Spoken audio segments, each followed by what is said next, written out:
Hello brothers and sisters, today we will come to the final episode of the series on financial freedom, where we talk about the destination of this entire financial journey.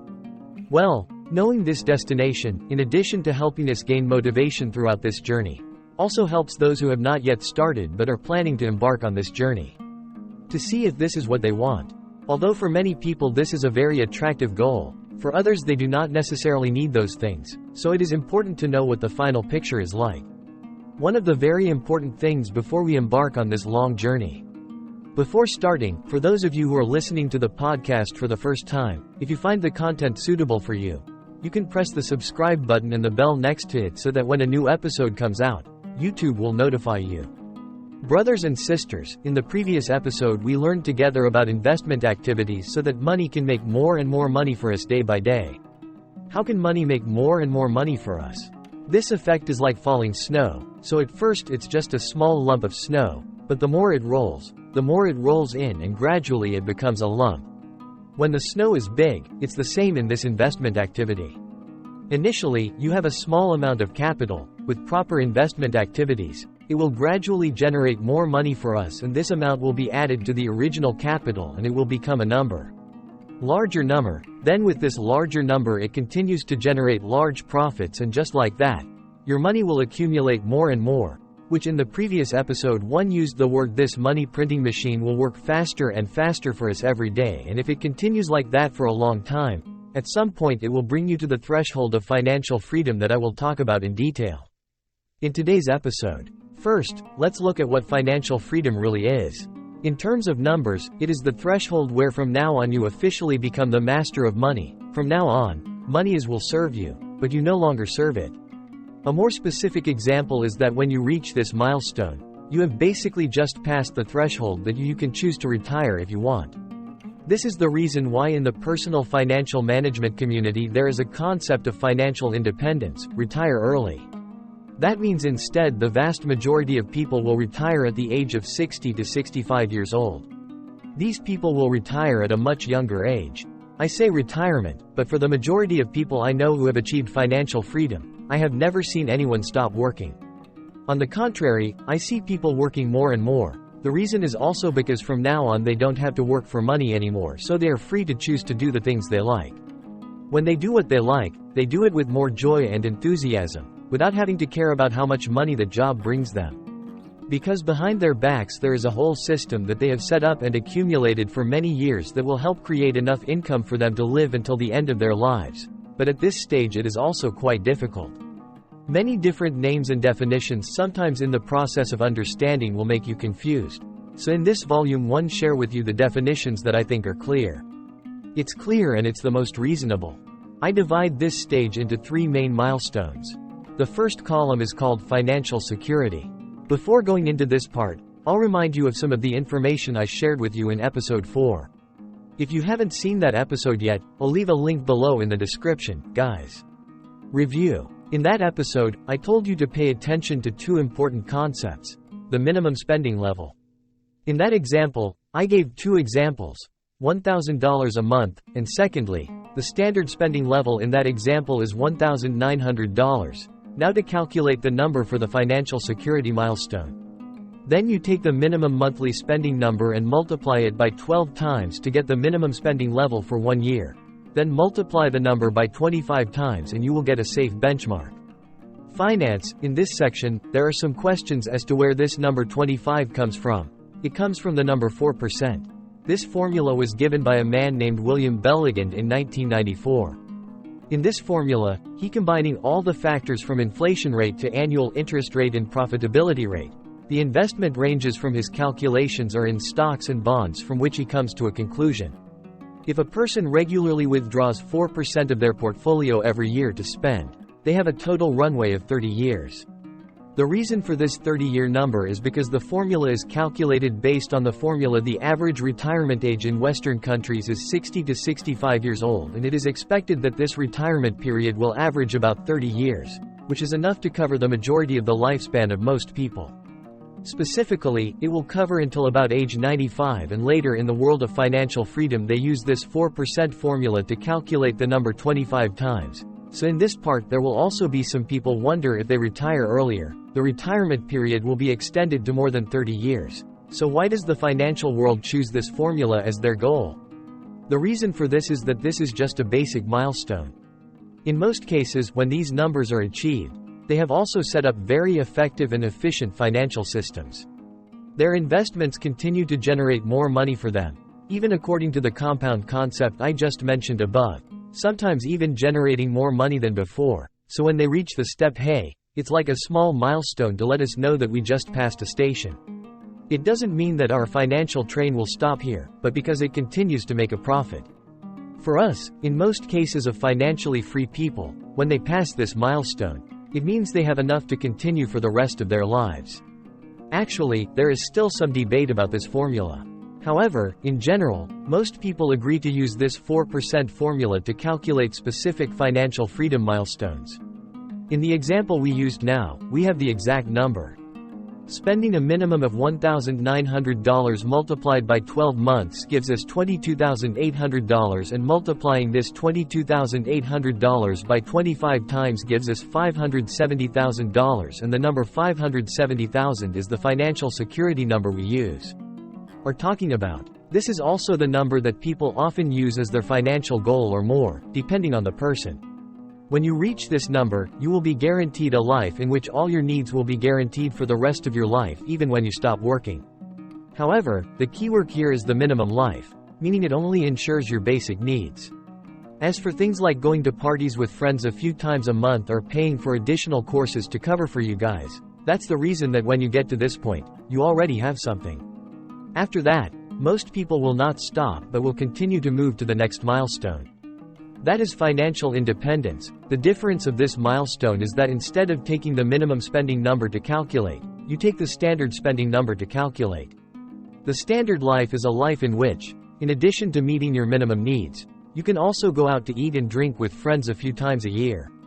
Buy more items that you like, such as machines or laptops in the house, and in general, live a full life as usual without having to worry about money for the rest of your life. Specifically, as in for the example we are using, the standard monthly spending milestone will be $2,500 multiplied by $30,000 a year and multiplied by 25 times. It will be $750,000. For the vast majority of people, the financial independence milestone is also the final milestone to get here. You can allow yourself the freedom to go anywhere and do whatever you want without having to pay for it. Don't worry about money anymore. In short, your life from now on will be like a walk, and although money is not everything, it is related to all aspects. Differences in our lives, when we eliminate the influencing factors of money, your life will become much freer. That is the sweet fruit that you will achieve after time. Long period of struggle. However, there is still another milestone that we have not mentioned, the milestone of financial freedom. So what is financial freedom? Why are so many people confused between financial freedom and financial independence? At first, I was confused between these two concepts, but over time I became confused. Gradually, I discovered the very clear difference between these two concepts. Financial independence is a specific milestone, and financial freedom is more about mindset, meaning financial freedom is when we are completely free from the influence of money, then money is no longer what it does for you. If you are concerned about your own life, you probably still remember the concept of scaled qualitative that I mentioned in episode 1. In physics, when you throw a rock into the sky, it will falling back to the ground, no matter how high you throw it. In the field of space science, in order to escape the gravitational pull of the Earth, the spacecraft must reach a high enough speed. Specifically, in the case of the Earth, to leave the Earth's orbit, the speed must be 11 kilometers 1 second, equivalent to about 40,000 kilometers 1 hour after passing that speed. Then you have left the Earth's orbit and started traveling in space. Now you will no longer be affected by the Earth's gravitational pull. Now you can pay attention to another goal and other problems, among which there is absolutely no need to think about falling back to Earth. Likewise, in financial freedom, you will have to worry about other issues in life. However, among all the concerns of all of you, from now on there is no longer any concern about money, but this freedom is truly a complete freedom. Not just to pay lip service, like some people say, like money is not important to me and then I don't need money or something like that. That's the way to say, paying lip service, but when it comes to talking, those people are still more or less influenced by money. Personally, in my opinion, only a few groups can say this. Firstly, billionaires like Mr. Bill Gates, for example. So now you see that his concern is how to help other regions in the world, but he will certainly no longer have the concern that he will wake up one morning and not have enough money in order to live anymore. That is no longer in his mind. The second group may have also escaped the concern of money, which is the group of people who practice those paths. Becoming a billionaire or becoming a monk is not for the majority of people, so not everyone can do it. So for the majority of ordinary people like us to reach this state, the path I give is the most effective way is through this financial freedom. According to my observations, in the vast majority of cases, only those who stay in a state of financial independence long enough will gradually enter the state of financial independence. Financial freedom is also the reason why I put this milestone after the financial independence milestone. However, when you understand what the root of financial freedom is, you see that in the vast majority of cases, it will be like that, meaning it will come after the financial independence stage. Because it is a mindset, there are still cases where financial freedom will come sooner. Maybe for some of you, it will come when you have achieved financial security, that is, when you have guaranteed a minimum standard of living and you gradually develop the mindset of knowing enough can be enough. Financial freedom will come from that stage or maybe earlier. However, I think it is very rare to achieve financial freedom before financial security. The only group that I can think of that was able to have financial freedom before the financial security stage was the monks, which were only small groups of teachers, but in the vast majority of cases I think they were monks. He will still more or less worry about the issue of money for his temple, and in my opinion, financial freedom is the final destination of our financial journey, our goal. We are not here to be rich, but our goal is to be able to completely escape the influence of money, and for that reason, according to my observations, there are many and many. Even though they have passed the milestone of financial independence, they still cannot achieve financial freedom. Every morning when they wake up, they still sacrifice their lives and even their families' lives just to doing the job of collecting money. For me, these people are not the owners of the money, but on the contrary, they are the workers for the money, and that is not the destination we want. The end result of this journey is the financial freedom I just mentioned above. When we get here, that's when we start to think about the top floors in Maslow's pyramid. That's when we start to think about things that often sound very strange to us. Far as how we can create value for the world around us, and when we leave this world a little better than when we entered, now is the time we think about it. Such things may sound a bit far-fetched and even seem a bit hollow, but according to my observations, most people, after they have been fully filled, do a lot of personal activities. Then they often start thinking about these things. To end this series of presentations, I would like to share a few confides with you. As you can see, this is a very long journey and it requires a great deal of determination and patience. To achieve it, in addition to achieving huge financial milestones, we also have to build reasonable mindsets for ourselves, and in my opinion, we must have both. We must have finances and a mindset to reach the ultimate goal of this journey. Therefore, I don't think I see this journey as some kind of project with a start date and an end date. In my opinion, it is more like a personal development journey, so that's why most people take 10 to 15 years to make this journey, or even longer, so don't rush to follow me. This is a marathon, not a race. Sprint race, but also because it is a long journey, so you should not look too far ahead through these series of articles. I have also shared with you all the columns. You should listen to the milestones of this journey to keep them in your mind, but don't dwell on them too much. Just focus on that step, and if you look forward, look further. Just 1 to 2 steps, don't look at those tens of billions of numbers. It will be very easy for you to give up throughout this journey. You see, I often tell you to cut back.